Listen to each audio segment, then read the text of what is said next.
với là căn bế xây lệ căn đủ Mizoram Sarkar ta nó thiếu ti har sa khir tắc khi Central Sarkar pu một dia kai shuai tan chon thil samte ani awangin ti kha pan soi photanga kha pei lo tura kanga ya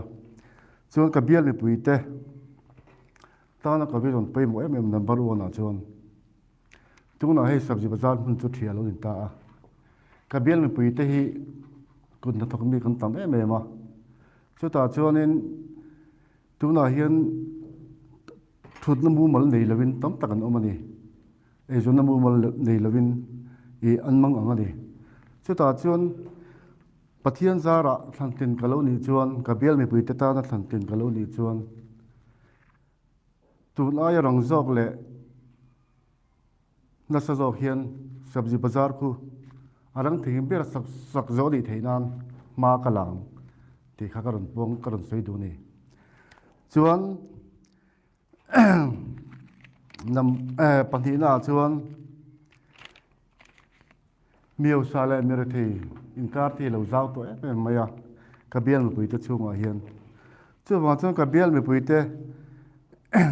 mere thei le ho san kar hi alo jim theian thei ta pin mala katuma mere thei le har sa te tan ka thisen far top tlenga din katuma ni ti kha kabial mi puite ka cha du bok di tin pathumna chuan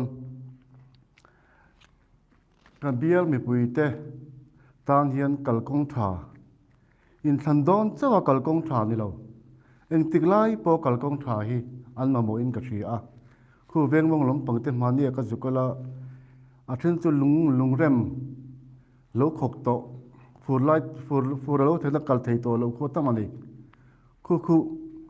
kangai poi mo em em ani eng tiklai po in thandon chawa kong tha ni lovin in than lo po kong tha le mam kan nei reng thei turin thei to pin malak katum bokani ti kha karon sei du boka